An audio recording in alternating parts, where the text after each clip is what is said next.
I am Izzy Fenwick, and I am very excited to be bringing you a new podcast series from the Aotearoa Circle called The Circle We Keep. So follow along while I talk to public and private leaders about New Zealand's natural capital and future prosperity for the country. Follow along, join, subscribe, send me a carrier pigeon with questions if you have any, and I look forward to seeing you there. Hi, and welcome to The Circle We Keep, the new podcast series from the Aotearoa Circle. We are in the Michael Fowler Centre today in the capital in Wellington, and I'm going to be talking with Alana Lampitt from Chapman Tripp about why nature means business. Nature is not just a philanthropic or a conservation issue, it is an economic issue for businesses, and you can learn all about that soon. So we're going to bring Alana in. Enjoy.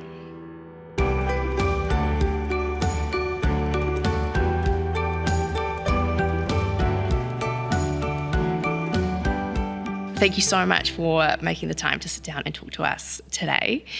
You and Chapman Tripp have played such a big role in a lot of the work that the Aotearoa Circle has done, and we're so excited about the partnership that we have together, and the work is so impactful and interesting. So thank you so much for joining me today. I wanted to share a story and a memory with you before we started, especially when, talking about the impact that this work has had and the impact that it had on me personally. About 5 years ago, I think it was at the Sustainable Finance Forum launch. So I think it was 2021. And I was watching a panel that they had there. And I've watched hundreds of panels, and it's hard to remember what, someone has or hasn't said. And I can't even tell you who else was on the panel. But one of the Chapman Tripp lawyers was on the panel, Daniel Calderemus, and he said something that was just, it totally shifted my whole kind of, view on some of the stuff that, I know about in the space. He said something like, you directors could find yourselves in 10 years standing in front of a judge, and that judge is asking you, did you have, the information that you needed at the time to make better decisions? Was it a reasonable choice that you made at that time? And here today, we know that cannot be true. We have enough information, sort of. I'm so glad that comment stuck out for you, because it did for me. I remember hearing Daniel say that as we were putting together the 2021 opinion for the Aotearoa Circle. No way. And so part of the preparation for that was, just shooting the breeze as you do in preparing these reports. And I remember when he said that to me as well, because it really stuck out. And it's entirely true that what we're talking about here are changes that may seem incremental or small, but over time they really can be significant. And what we're talking about is asking corporates to look ahead in a way that's not necessarily comfortable or doesn't necessarily have full certainty or data. But the point that I think Daniel Calderemus KC was making then was that we will look back on this and have full clarity that these things obviously were always going to, the jigsaw pieces were always going to fit to get us to the point in time where there may be a liability question. And it'll be very hard to look back without that sort of foresight of what was going to happen next. And that's the challenge for directors, is to have a think about what they will be facing in the future and how obvious that will look to that future audience. I remember it so vividly, and I've actually used it in a number of different ways in certain sort of speeches or panels that I've given. I often start with that one, sort of talking about the environmental element of it. But there are so many other examples in history where that has been true as well, like how we used to treat women or, gay people. And we look back and we're like, that was horrific. How could we have done that? Yes. And the same will be true in 10 years, or less or more. How could we have done what we were doing with the information that we had? Yeah. I mean, that whole defence of, well, it was what we did, doesn't stand up, right? And that's who you're being judged by. So I think this space is really, it can be a difficult space to step into, but I think once we get over that hump of difficulty in dealing with a lack of certainty, a lack of perfect data, and we're talking about potential scenarios, that's where we can at least form practices and methods to be able to make us more comfortable, to be able to look at these risks and really analyse them properly. It's interesting for me, and again, I'm still on a pretty steep learning curve around some of the technical elements of some of this. But I know that we're missing some data, and I know that we have to future trip and we have these scenarios, but we certainly have enough for it to be, able to be determined or able to be mapped out. Yeah. Yeah, and look, when you look at how far New Zealand corporates have come in the context of climate, it's really kind of remarkable. I mean, if we were having this conversation 4 or 5 years ago, the idea of climate scenarios would have been familiar to a very small number of New Zealand corporates, and those who were both either ahead of the game or those who had been having good sense of their impact on and their reliance on climate stability for some time. But now we're in a world where, we have climate scenarios for a whole range of different sectors, where people are familiar with these and are actually building them into their business strategy. And that's been some of the positive outcomes that have come from climate-related disclosures and the Task Force on Climate-Related Financial Disclosures as well. So a lot of that is kind of referencing some of the early work that the Circle and Chapman Tripp did, and I think we've been specifically sort of talking and dancing a little bit around the climate legal opinion, which I might get you to, in a nutshell, summarise for those that might not kind of know what that was about. Sure. What was that one? So when the Circle asked Chapman Tripp to prepare the opinion regarding the extent to which directors had obligations to take into account climate-related financial and non-financial risks, it was stepping into a space where there'd been a couple of international opinions considering the same point, and what we were doing was looking at New Zealand law to determine whether or not the same applied. And in a really boiled down nutshell, I mean, it's a detailed opinion, but what it comes down to is, if as a business you can see that something is foreseeable, so you can see that in the future a climate will have a material impact, so something that is able to change the value of your business, change your ability to operate in a material way, if you are in that circumstance, then directors have an obligation to their shareholders, to the company, to both identify those risks and consider the extent to which they are material and where they are material to manage them. So it's not a huge leap. What it's doing is saying, in the same way as any other risk that a corporate might have, you might have a supply chain risk. Well, if you've got a supply chain risk and it's material, then you would expect a director to manage that risk, to be on top of it and to manage it and ensure that the company is managing it. And climate is just that same category. And then the next opinion that we produced for the Circle related to nature, and it applied the same question, and relatively unsurprisingly, but still takes a few pages for a lawyer to reach that conclusion, we reached the same view, that if there is something that is foreseeable and it is material to the business by way of a risk that relates to nature, then it's something that directors have an obligation and duty to manage as part of their fiduciary obligations to the company. And when you did the climate piece, you said there were a couple of opinions already in that climate space. Were there many in the nature space when you started doing that? Well, there was one material one internationally, but we were a little bit ahead of the game for nature.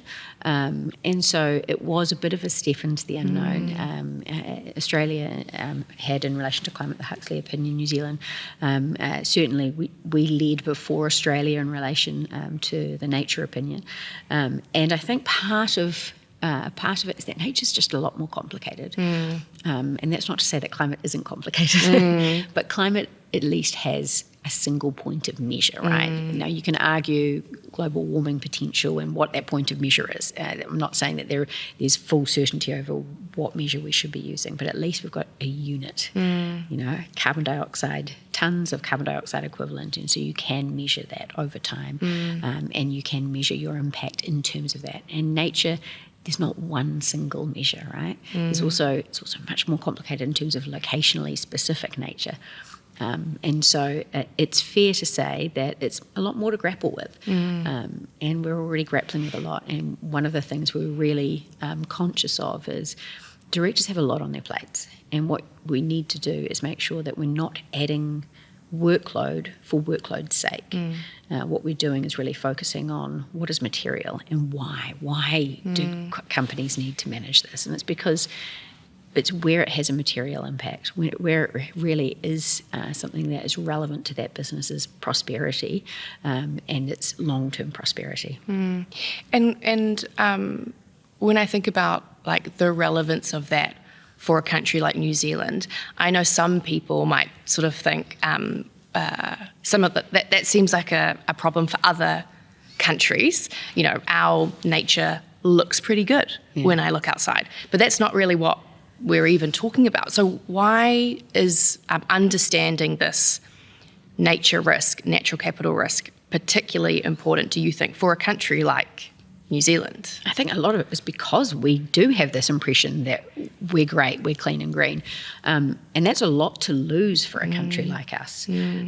If there is a sense that New Zealand products don't carry that clean, green image, or that we're lagging behind other countries in relation to that, what does that do to impact our export earnings when they're so integrally related to this idea of New Zealand's image of clean and green and well managed and good governance? If we are not in that space, then we potentially risk losing our ticket to the game. We're the end of a long supply chain. And it's easy for one of the really big multinationals to look at their supply chains and then just cut out a country on the basis of a perception, real or imagined, in terms of a lack of management. You only have to look at some of the things that have happened in terms of Brazilian beef being cut out of supply chains. New Zealand really needs to ensure that we are protecting our position in supply chains internationally by ensuring that what we say, what's it's said on the tin of clean, green New Zealand, is actually inside that tin. I know we're going to get into a little bit more detail when we talk about the Protecting New Zealand's Competitive Advantage report, but I think about that quite often as well when we think that other countries and other companies are going to try and buy locally and be forced to really in the future if they're worried about extreme weather disrupting the supply chain or whatever they're trying to do to kind of mitigate some of those risks, they'll try and buy local. We are local to no one. We are local to a bunch of penguins, at the bottom of the world. So we need to give our global markets a damn good reason to come as unlocally as they can to a country like New Zealand. And I think that plays a big part. And I also think your point around we can't, rely on our clean, green image. I heard recently someone talking about proof is the new trust and that they're going to pop the hood and, they want evidence and data and proof and AI's scanning reports now for keywords or what that might look like. But we can't just rely on what it looks like outside. Yeah, I think supply chains are getting more savvy in terms of understanding data and having higher expectations as to data. And so while impressions were important previously, we're now in a world where what you say needs to carry something behind it. And, you just only have to look at the number of analysts that are sitting in investment banks now that look at these things deeply. And, this isn't that new. I practiced in London for 7 years, and when I went over there, I was really surprised by the extent to which this was environment in New Zealand before I went was more environment law was a focus on what you were doing and minimising the impacts of what you were doing. And then going to London, it was much more a focus on what the market was expecting and what financial markets were expecting. So, the Equator Principles were coming through, the Sustainable Development Goals. All of those were highly relevant to international banks lending on projects in a way that we hadn't kind of experienced yet in New Zealand. And we're now in that world, but it's coming through, a wider array of obligations, so directors' obligations, financial institutions' expectations, insurers' expectations. Lenders. Investors, yeah. So going back to the legal opinion on nature and natural capital, can you tell me a little bit about what natural capital even really means? Yeah, sure. And I personally think it's a useful way of framing nature, and not a perfect one, but a useful one. What impact do you think that kind of concept has had or is having in legal opinions, or sort of reframing some of these historically hippie concepts? I entirely get your meaning here. You're right. What we've done is taken language which has been seen as on the greeny side of the fence and translated it for business world. So we've taken nature or the environment and identified that as a natural asset, and we've taken nature and called it ecosystem services, right?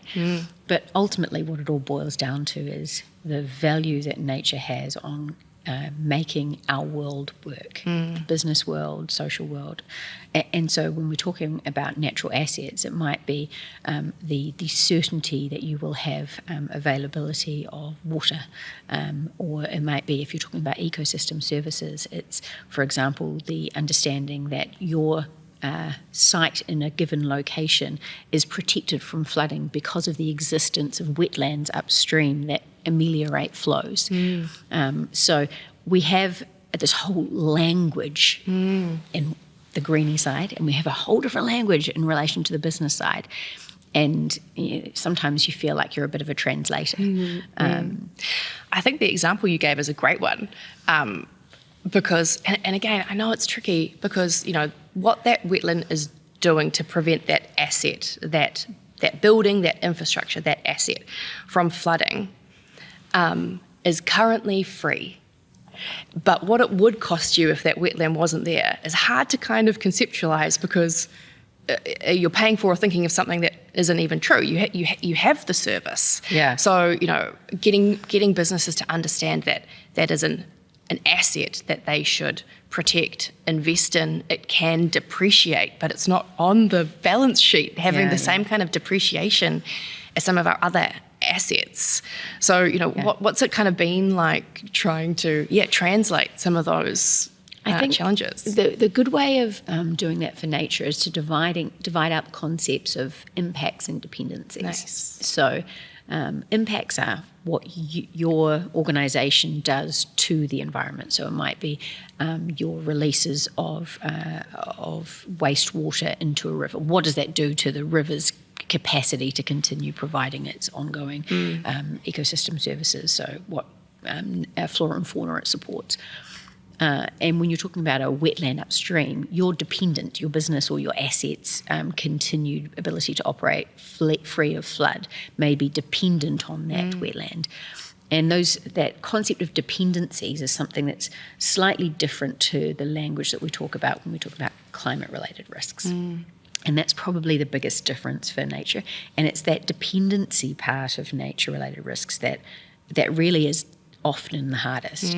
We are lucky to live in a country where a business's impacts on nature generally are regulated, and so businesses have a good understanding of what their impacts on nature are, because they've either had to obtain resource consents or they've had to ensure that they're operating below particular environmental limits set out in legislation or in district plans, for example. But it's where you have these dependencies that are often behind the scenes. So you may have a dependency within your supply chain on a particular ecosystem service. And where it gets really tricky is when it's not necessarily a domestic dependency, but it's international. And do we have the information to be able to really understand that dependency? Wow. So that's where I think most of the corporates that we're certainly working with are looking at the dependency side of the equation for nature-related risks, and that's the one that they really have to bring it together. So many different parts of their business. It might be, your procurement team might be the team that really has the information about those dependencies, and so bringing them into the tent to talk about this might be the key to unlocking an understanding of nature-related risk. So that was a big part of the fiduciary duty findings in the report. Yeah, I mean, it built on a lot. So the climate opinion built a lot on the developments from the task force on climate-related financial disclosures, which gave not only an understanding of the importance of considering these sorts of risks, but also a mechanism for doing so, a process for understanding those risks, and therefore made it much more mainstream, this expectation that directors would manage those risks. And similarly, we have the task force on nature-related financial disclosures, which is doing the same. And it's fair to say that nature-related financial disclosures and nature-related risks still remain, to some degree, the poor cousin to climate-related risks. And I think, there's reasons for that, because it's more complicated, because climate has in many ways been the limelight of these sorts of environmental issues, and by hogging that limelight, in some ways nature it hasn't come to the fore. But I also think nature-related risks will benefit a lot for the understanding and the processes that have been developed within corporates to manage climate risk. Those same governance mechanisms, those same relationships between teams within an organisation really allow you to piggyback on that for nature. So it's been out for a couple of years now, these nature-related risks. What are you seeing or hearing around town in terms of how boards are responding, or what's kind of the uptake been around sort of nature-related risks and those impacts and dependencies and all those kind of conversations? Yeah, so I think those organisations who are in their sort of the higher risk category, those who are more dependent or more exposed to nature-related risks because of the impacts or dependencies that they have, often they've been managing nature-related risks for some time. They've called it all sorts of different things within their organisation, but they have been on top of this for some time. But what we are seeing, and I think what we're seeing within that moderate and lower risk category, is a greater understanding. And a lot of that, I mean, I must say, I was speaking to a board just last week that asked us to come and speak to them in relation to nature-related risks because of a comment that you made at an Institute of Directors CFO course not so long ago. Which no way! They're not in that high-risk category at all. But they're seeing this development come through, that actually there's a greater expectation that they should be considering what their nature-related risks are, and they wanted to understand them well. And I think you gave an analogy to what would you do as a CFO if someone came to you, or what would you do as a director if your CFO came to you and said, here, we've just identified that we've got this supplier and we've neglected them. I'm probably going to completely hash your version of this, and I'm sure it's a million times better. But, we've completely neglected them. We haven't been paying them. They're at point of failure. We cannot find a replacement. And even if we could find a replacement, it would cost us a huge amount of money. Now, that would be a massive red flag, right? And so that is the nub. So if you're saying before the thing that really stuck out to you at a conference 5 years ago was Daniel Calderemus's comment, well, I think your comment is sticking out to a range of different directors and CFOs to really think, well, look, let's make sure we've got a handle on this. And it's that first question that really is necessary to start the ball rolling. And it's not to say that this is a huge exercise. Some corporates, certainly those who are at the lower end of the risk factors, maybe it's just a conversation, making sure you've identified what those risks are and that you've got a process, a governance process in place to manage them, and just to be across them, identify how material they are to your business.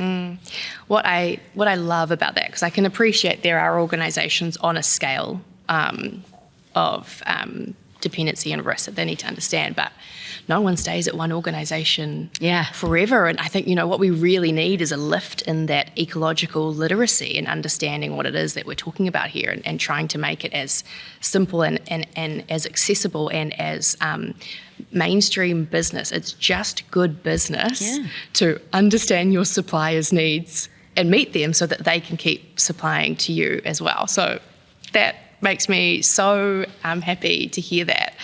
What was that conversation then like with that board? What did you guys really kind of... positive. It's a conversation which involves, what should you do next? And there's a lot of information out there, and it can be overwhelming. Yeah. But you boil it down to a few questions, right? So some of the sorts of questions are, have we identified these risks? Do we have the internal or external capability to identify these risks? Once we've identified them, could we put them into an order of priority as to most impactful for our business, positive or negative? Also, don't forget just that it's not just about impacts, it's about opportunities. And I think we all too often focus just on risks, but the opportunities in this space for so many New Zealand corporates are really significant. I mean, we're an exporting nation of primary producers, and the ability to be able to harness the opportunity of using all of our data, of really selling our story to supply chains that we are different, we're different to the rest of the world, and here's the reasons why. It's something we shouldn't look past. And, I think that was also a huge part of the Protecting New Zealand's Competitive Advantage report. So let's talk a little bit about that as well. And I know you're bilingual, and you have done very well to fight your native tongue so far of legalese. I think you've done an amazing job of not not using too much legalese in the conversation that we've had so far. And so, keeping on that theme, how would you explain what this report set out to do or understand, and sort of what some of the conclusions it came to were? Yeah, sure. So I think what we wanted to do was step back from there is a national legal obligation to take into account nature or climate, and step back and say, forget about what New Zealand is doing. We are a nation of exporters, so what are our export markets doing? Where do we look to understand what is happening and what the trends are for who we are selling our products to? And so in order to do that, we looked at a few things. So what sort of the headline that came out of that report was that at that time 80% of New Zealand's exports by value were going to countries that either had a climate-related disclosure regime or a sustainability-related disclosure regime in place, or about to be in place, proposed.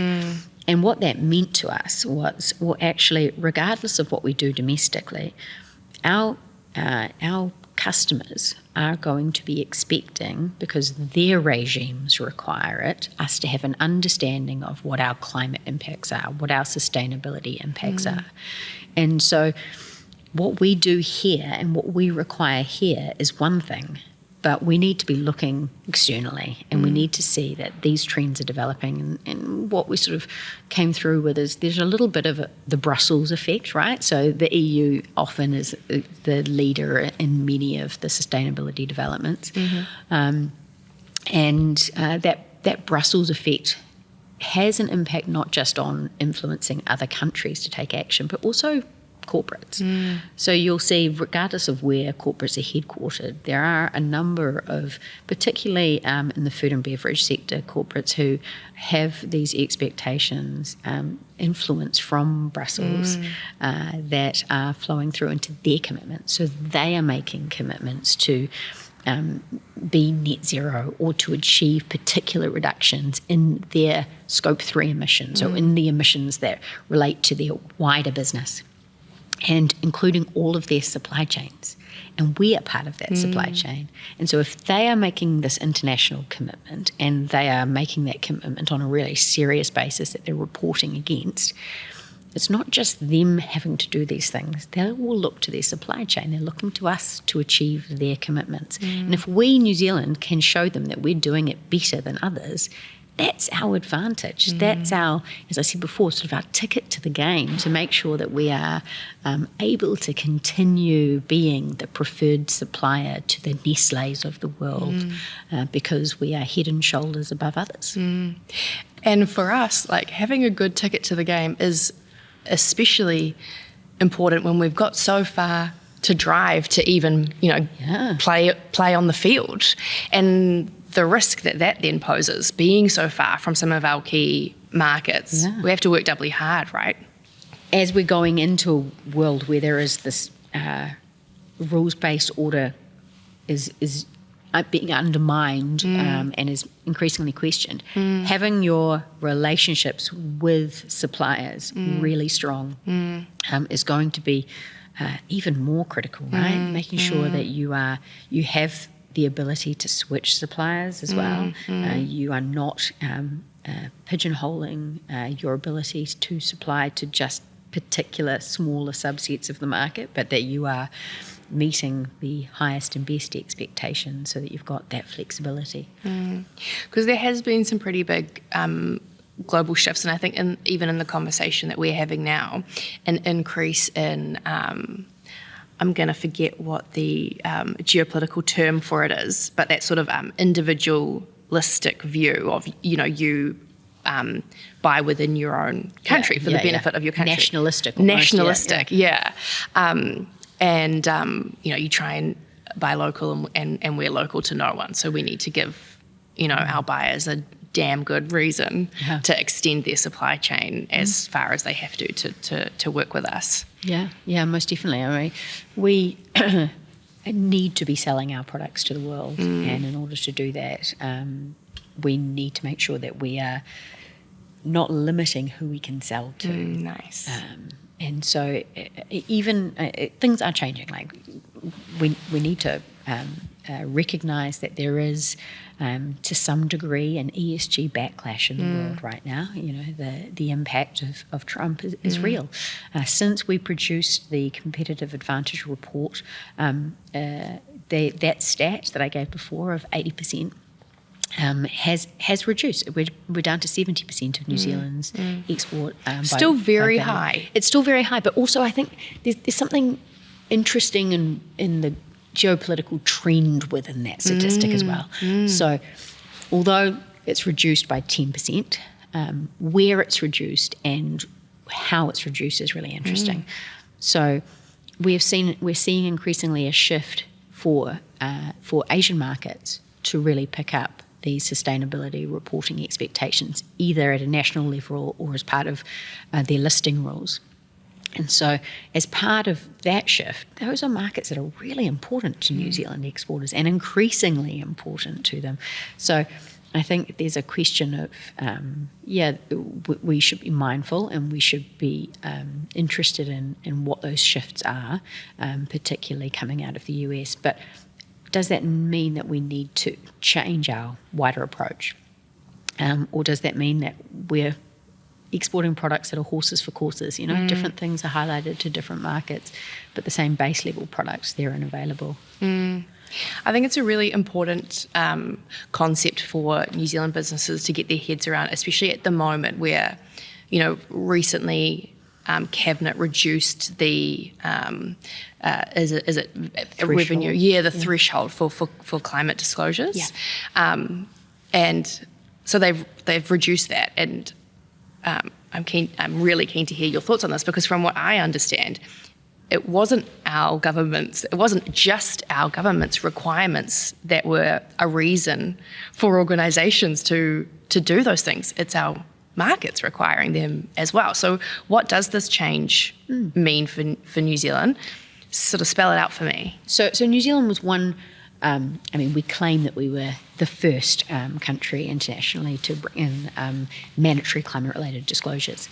I think the UK could probably form an argument. But so New Zealand was certainly the first to pass laws to commence climate-related disclosures. And so there has been a huge up curve in the learning of New Zealand corporates to be able to meet those expectations. But the rest of the world has been nipping at our heels pretty quickly. So Australia's regime is just kicking off. Australian corporates are really going through the process that New Zealand corporates were sort of 2 years ago now.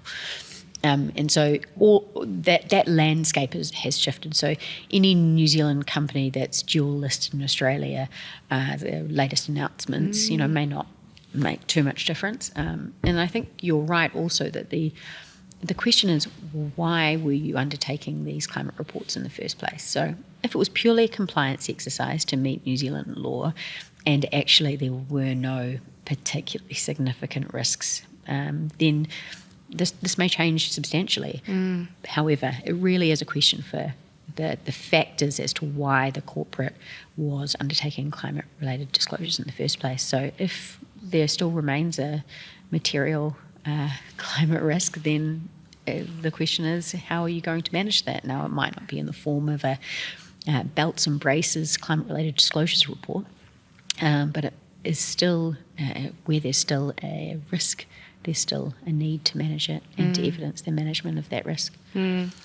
I think about it like, whether you're reporting on it or not, climate and nature are going to keep, doing what they're doing. And so if those things are having or could have a material risk on your business, your ability to, be a profitable, well-functioning business, whether you report on it or not is, not really the point. Yeah. So, and if it is having a material impact on the business, then having a report allows you to be able to provide that report to investors, to insurers, to show that you've identified that there is this risk and that you're managing it appropriately. So I think the government's announcement certainly will change position for many New Zealand corporates, but the underlying principles still will be there for many corporates as to the need to take into account this sort of risk. You might not be able to talk to this, but I talked to someone at one of our banks recently about this change, and she was like, well, whether they have to report on it or not, we really care and want to know about the material potential impacts on, our customers and where we're, lending money, and that's still a very real issue for those institutions. Yeah, absolutely. And that's the downside risk. There's also major opportunities here. So you only have to look at sort of the development of sustainability-linked loans, so corporates being able to access lower interest loans on the basis of an evidenced performance in relation to sustainability expectations. And it's those sorts of opportunities that really drive this action as well. So yes, banks absolutely will continue to be interested, and indeed the government's changes won't impact banks. Banks still remain part of that regime. The management of risk and the management of risk writ large on a bank's balance sheet is something that the bank is incentivized to do. When you're loaning to a large number of corporates that have a climate risk, knowing that your pool of corporates have a lower climate risk than that other bank's pool of corporates is a really Very good important position to be in. And similarly with nature, if as a bank you know that your the organisations that you help fund are directly reliant on a particular ecosystem service or natural capital, or have natural assets, and that those things are under risk from degradation, that is a concern and should be, and it makes good financial sense for that to be a concern for them. Yeah. And it's not to say that this is easy. I mean, when we say it like this, it sounds easy, right? Of course we should do this, and of course there's a lot of work that goes in behind these reports, and I think it's important to recognise the huge number of incredible sustainability professionals who are out there who are doing the hard work to be able to undertake these reports, to really delve into the data here. It's not easy. It does take a lot of effort, and that's why I think the focus on what is material is really important here. We shouldn't be doing this work for a compliance exercise. If we're doing it for compliance, then we've completely missed the point of this. What we should be doing it for is to ensure that we are across our risks, that we're managing those risks, that we're across our opportunities, that we're making the most of our opportunities. And if that's what these regimes achieve, then they're doing the right thing. If what they're achieving is a heck of a lot of administrative exercises, then they're not. But it's the why which is important here. One of the great pieces of work that the Circle has done for New Zealand has been to create climate scenarios that a lot of corporates have been able to pick up and run with without having to sort of reinvent the wheel. And we've got a greater degree of consistency across our reports because of the nature of these sorts of sectoral based scenarios. And that's certainly what we've heard from a lot of Australian commentators as well, that New Zealand's got this major advantage because our corporates work together. There's something about being, having a smaller tent within which to operate that New Zealand does well. So we've got one more report. This is a new sort of hot off the press. What can you tell me about investing in New Zealand's natural assets? When Vicky first came to us in relation to this report, we were sort of framing up what we wanted to do and how we could have impact here. And what Vicky was really keen on us looking at was on the ground what actually barriers are being faced by what we call nature-related projects, or projects that basically have a positive impact on nature in some way. So it's a huge broad church of potential projects that could relate to. And what we really wanted to do first was get the lay of the land. So we did a survey over a couple of months in the middle of this year we got sort of over 60 respondees and those who were either undertaking or looking to undertake nature-related projects.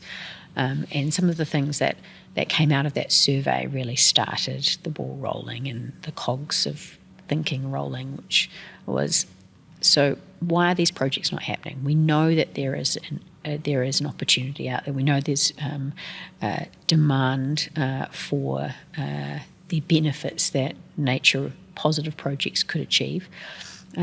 So why are we not seeing the investment that we otherwise could? And the survey respondents gave us the pretty alarming statistic, I think, that over half of those who responded were able to identify that they had stopped or delayed a project on the basis of either financial or regulatory barriers. And that's a heck of a lot in a country. Our small size means that percentage can have a really stifling impact over the sorts of projects that could be realised. Alana, when you say regulatory barriers, that's quite obvious. Financial barriers, is that like a lack of capital? Lack of capital. Inability to make a business case.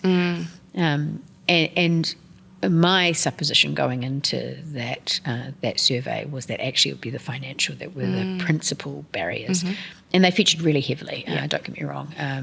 Those financial barriers to investments in nature-related projects were significant, but almost as significant as them were the regulatory. And that surprised me as an RMA lawyer, that actually these sorts of RMA-related, not exclusively RMA, but the RMA certainly featured really heavily in the sorts of barriers that were identified by respondents, that those were enough to either kill or stifle a project. And so that was the starting point for the report. Cool. And then we went through a series of interviews with those who were doing these sorts of projects. Can you give me an example of what projects we're talking about? Because I think when we hear nature-related projects, it's planting a couple of trees here, or so what are we talking about? Huge range. So we spoke to iwi organisations who may be realigning a natural watercourse that had been altered within their rohi, and they wanted to realign it back to its natural location. And the sorts of barriers that they faced were, actually moving a waterway required a whole series of consents under the RMA. They weren't particularly cheap to obtain. They were a long process. They may have required notification, which is somewhat offensive in the context of iwi looking to re-establish something to a natural location on their rohe. We heard from large utility corporates who were looking to develop a battery project on a site, and when they were identifying a site which was rural in nature and didn't have any particularly high ecological values, there was a small part of that site that was identified as a low value wetland, and what they wanted to do was, instead of curtailing development in that location of this really low value wetland, and instead invest a sum of money which would have been more substantial than the value lost from that wetland in another wetland project that would have had a greater overall benefit, but were unable to do so because of the regulatory regime that was in place at that time. So it's those sorts of projects, anything from the altruistic right through to part of a wider development that's looking at managing ecological impact. Cool. So huge range. Yeah. And you've already shared one thing that sort of surprised you. Was there anything else that surprised you? Sort of what were the key sort of findings? And then I know there are some areas we might sort of dig into a little bit more detail on, but anything else that surprised you? Yeah, I mean, I think seeing how it all hangs together is probably the biggest surprise. So what the report did was we identified 6 main areas of potential actions that collectively could result in unlocking greater capital for these sorts of nature projects. And they range from, one of the actions was to get the high-level policy settings right, make sure that we've got our priorities set nationally and that they flow right through into our land use documentation, so right through to your district plans, and that we have spatial plans that identify what are the priority areas where we could make investments, voluntary investments in these areas, and really achieve our national priorities by doing so. So that was action number 1. We really don't have a particularly cohesive regulatory or policy environment that identifies what our priorities are, and that they then flow through right to, you know, if you are a philanthropist who's looking at a particular project, well, what project would actually achieve New Zealand's national targets in relation to biodiversity? So that was one of the actions. The second action was probably the one that we got most unanimous support for as part of the interviews that we undertook, and that was making sure that we have an enabling regime for these nature-related projects. Often they're just lumped in with every other development, and that means, for example, in the example I gave before, the marae who were looking to relocate the watercourse back to its natural location needed to obtain hydrologist reports and ecologist reports, and then potentially go through a publicly notified hearing that would take 12 months, maybe more. And the cost involved in that is almost enough to send some people just, wow, I'd love to do it, but the barriers are just too high. We heard other examples where there's a historic coastal structure, so like a groin in an estuary, and the removal of that groin would enable more natural flow in the estuary, and also by creating that more natural flow, return things to where they were previously, but also in relation to a piece of land that had really low value, so people were pretty happy for it to be inundated. It wasn't producing anything. But the removal of that coastal structure required pretty significant consents again. So the second action really is to create a policy, a regime which removes those barriers. So those activities either are permitted, meaning they don't need consent, or that where they do require consent, because there will be circumstances where there's potential effects, right, that need management. But where they do require effects, you're really honing in only on those effects. So it's a much narrower regime, and potentially also the removal of the costs that go along with this. So waiver of council fees to go through consenting processes where there is this nature benefit. And then the other one, which I think is, potentially has really significant merit, is the creation of planning incentives to enable these projects. So some councils already have the creation of incentives through transferable development rights, which sounds very complicated. But basically it means if you're going to protect this area of ecological value, biodiversity value, natural asset, whatever you want to call it, if you protect this thing that we all agree has value, then we will give you something of value that you can then either utilise yourself or transfer through to someone else to utilise. And that thing of value might be the right to subdivide in other areas. So you've got already something that's permitted. You can go off and do this thing. You might have some hoops to jump through. Or we could frame a whole regime around this to really incentivise voluntary action into these protective activities. Some councils do it, but we're not uniform nationally. So that's an area of great benefit. Go through the others if you want me to, but yeah, I think so. But I also think it's good at this point to just remember, and for us to discuss that there is really invisible economic value in doing these things. Like some of the things that we're talking about, it's like, oh, cute. Like, oh, that's nice. But we go back to those ecosystem services where nature is doing a job that we would otherwise have to do ourselves or pay for, but it's an invisible job. So it's quite hard to put an economic value on. I saw recently the World Bank, so I mean, kudos to the resources that they have. They quantified that the value of the world's ecosystem services is $179 trillion US dollars, which is more than the world's GDP.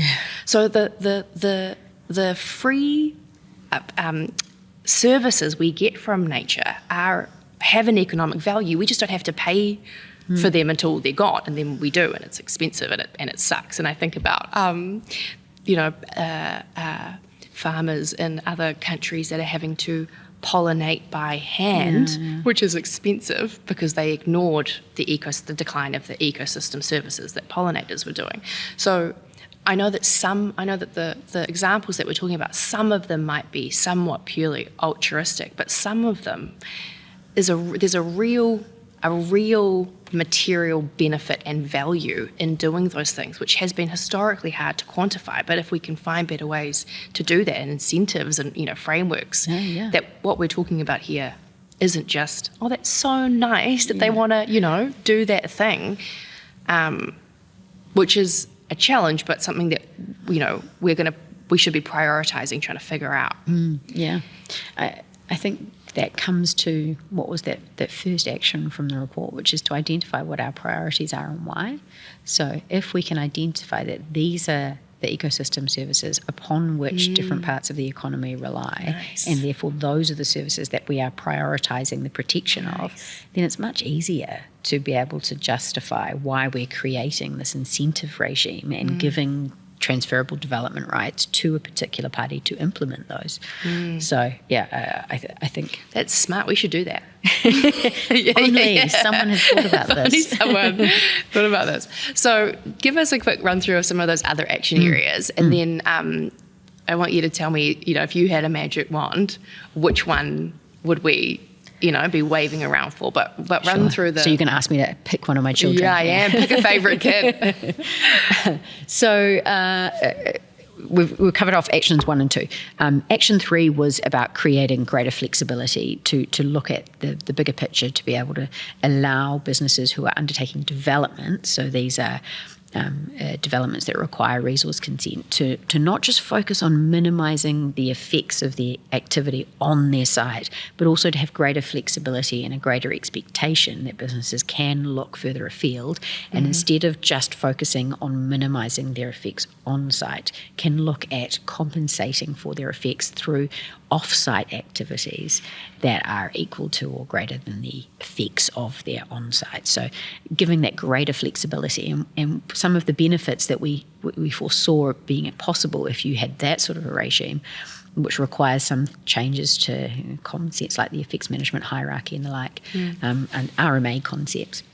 If you had those changes, then we might be able to funnel capital into greater projects that, instead of focusing on really small little changes on the edges of an infrastructure project that had relatively low value, but putting capital into these centralised projects that could achieve, major benefits in some of our really significantly at-risk areas. Nice. So channeling that through, and then perhaps also using a central government or local or regional government to have a register of all the projects that are available for capital, because what we heard from a lot of developers is they'd like to fund other projects and instead of doing these sort of small tweaks on site, and that would be great for them. Not only, again, this is not just isn't it so nice? It's great for their brand, right, to be associated with some of these incredible ecological value projects that are out there, but they don't even know what's out there. They don't know how it relates to their project, and so making sure we've got better information about the availability was out there. We also had some actions that related to overseas investment, so opening up the overseas investment regime, because while we've got a pool of capital in New Zealand, there's a much bigger pool internationally, and we currently have some barriers on the ability to invest in certain types of forestry projects in New Zealand, particularly permanent forestry projects, so opening those up to international capital. Then also looking at, and we came up with an array of potential changes that would even the playing field between investments in exotic forestry and investments in Indigenous forestry in New Zealand. Because what we currently have, the emissions trading scheme has a really big incentive to exotic forestry, and so there's a range of potential options in the report to give greater benefit perhaps to Indigenous investments. And the final was tweaking our property laws as well. So some of the things that we identified is we don't really have the types of property interests that are necessary to support nature investments, which are often permanent in nature.